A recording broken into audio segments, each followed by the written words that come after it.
రండి మీరు ఇక్కడ రండి, ఇటు ముందు రండి. ప్రొఫెసర్ పద్మజ షా గారు ఇటు రండి, మేము వేదిక మీదకి రావాలని కోరుతున్నాం. అక్క రండి ప్లీజ్ ప్లీజ్, మీరు రండి, ఇక్కడ ఉంది ఇంకా.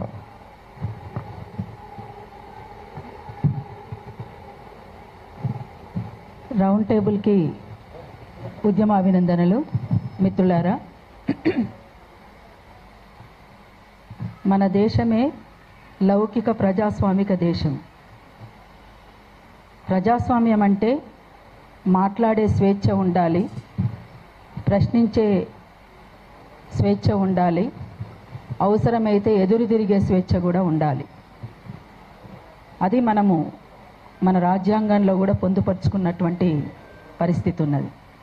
మరి ఈ విషయంలో రాజ్యాంగ ఉల్లంఘన ఇక్కడ ప్రొఫెసర్ నాగేశ్వర్ సార్ ఎక్కడ కూడా తప్పలేదు, ఆ ఉల్లంఘన జరగలేదు ఇక్కడ. తన మాటల్లో ఇన్నేళ్ళు, 1 సంవత్సరం కాదు, గత 40 సంవత్సరాల సారు విశ్లేషణ 40 years, 40 సంవత్సరాలుగా తను ఒక రాజకీయ విశ్లేషకులుగా చాలా స్పష్టమైనటువంటి అవగాహనతోటి తను మాట్లాడేటువంటి తీరు అందరినీ కూడా ఆకట్టుకుంటుంది.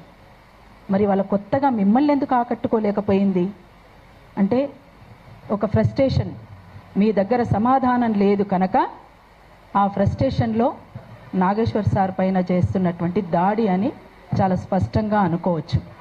ఒకప్పుడు అంటే మలిదశ తెలంగాణ ఉద్యమంలో ఉస్మానియా క్యాంపస్లోని ఆర్ట్స్ కాలేజ్ సాక్షిగా జరిగినటువంటి పెద్ద విద్యార్థి గర్జనలో అక్కడ అప్పుడు ప్రజారాజ్యం పార్టీ, నవ తెలంగాణ పార్టీ అందరూ కూడా ఇక్కడే ఉన్నటువంటి పృథ్వీ కూడా ఆ వేదిక మీద అందరము ఉన్నాం, నాతో సహా ఉన్నప్పుడు తెలంగాణకు చాలా స్పష్టంగా అనుకూలంగా మాట్లాడినటువంటి వ్యక్తి పవన్ కళ్యాణ్. మరి ఇవాళ తెలంగాణ ప్రజల పట్ల ఏమన్నా ప్రేమ తగ్గిందా అంటే పార్టీలు వేరైనంత మాత్రాన ప్రజల పట్ల మమకారం తగ్గుతుందా అంటే అక్కడి ప్రజలు వేరు, ఇక్కడి ప్రజలు వేరా?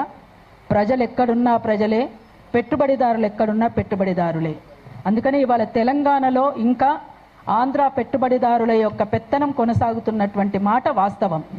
అసలు తెలంగాణ రాష్ట్ర సాధన కోసం మనం చేసినటువంటి పోరాటమే వాళ్ళ పెత్తనం ఉండకూడదని, ఎవరి పెత్తనము ఎవరి మీద కూడా ఉండడానికి వీల్లేదు. ఇవాళ ఇక్కడ మొత్తంగా వాళ్ళ పెట్టుబడిదారులే ఇక్కడ పెట్టుబడులు పెట్టడం, ఇక్కడ మొత్తంగా ఇక్కడ ఉన్నటువంటి ఆస్తుల్ని వాళ్ళు అనుభవించడం అనేటువంటిది చాలా స్పష్టంగా కనబడుతున్నటువంటి తీరు. అయితే అదొక అంశం. అయితే ఇవాళ ప్రొఫెసర్ నాగేశ్వర్ సార్ తన చిన్నతనంలోనే స్కూలింగ్లోనే తన ఫ్రెండ్ని, ఒక కింది కులానికి సంబంధించినటువంటి వ్యక్తి తన ఫ్రెండ్గా ఉండడం పట్ల వాళ్ళ ఇంట్లోనే వ్యతిరేకత వస్తే భరించినటువంటి వ్యక్తి కాదు, ఆనాడే భరించలేదు తను. ఇప్పటికీ కూడా కింది కులాల పట్ల ప్రేమ, సమాజం పట్ల బాధ్యత కలిగినటువంటి వ్యక్తిగా మనం చూస్తాం.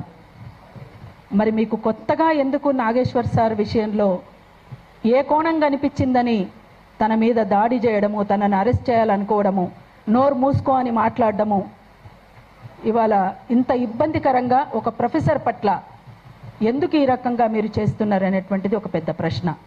అందుకనే ఎవరమైనా ఎక్కడైనా మాట్లాడేటువంటి స్వేచ్ఛ ఉండాలి, ప్రశ్నించే స్వేచ్ఛ ఉండాలి, ప్రశ్నిస్తారు కూడా. పొరపాటు జరిగిన చోట ప్రశ్నించడం అనేటువంటిదే సమాజం పట్ల బాధ్యత కలిగినటువంటి వ్యక్తులుగా ఉంటారు వాళ్ళు. లేదంటే అసలు వాళ్ళకి బాధ్యతనే లేనట్టు. ప్రశ్నించకపోతే ఇంకా బాధ్యత ఎక్కడున్నది? మరి ఇంత జరుగుతుంటే, ఇంత చర్చ జరుగుతుంటే, ఇంత సీరియస్గా ఈ రకమైనటువంటి దాడులు కొనసాగుతూ ఉంటే ఒక ప్రొఫెసర్ నాగేశ్వర్ సార్ దగ్గరనే ఆగిపోతుందా? ఇది ఈ రకమైనటువంటి మొదలైనవి అంటే ఎక్కడి దాకానైనా పోతాయి ఇవి. అందుకని ప్రపంచంలో మొత్తంగా ప్రపంచ స్థాయిలో ఉన్నటువంటి నాగేశ్వర్ సారు యొక్క తన విశ్లేషణను ఎవరెవరు ఎంతకాలం నుంచి చూస్తున్నారో ప్రతి ఒక్కరు కూడా స్పందించాల్సినటువంటి అవసరం ఉన్నది దీని మీద. అట్లనే తెలంగాణలోని ప్రభుత్వం కూడా స్పందించాలి, అన్ని రాజకీయ పార్టీలు కూడా స్పందించాలి, ఇంకా పౌర సమాజం కూడా స్పందించాలని చెప్పేసి అరుణోదయ సాంస్కృతిక సమాఖ్య ద్వారా ఈరోజు ప్రొఫెసర్ నాగేశ్వర్ సార్ పైన జరుగుతున్నటువంటి దాడిని చాలా తీవ్రంగా కూడా ఖండిస్తున్నామని చెప్పి కూడా తెలియజేస్తా ఉన్నాం. Thank you. థ్యాంక్ యూ అక్క. ప్రశ్నించుడు అనేది ఒక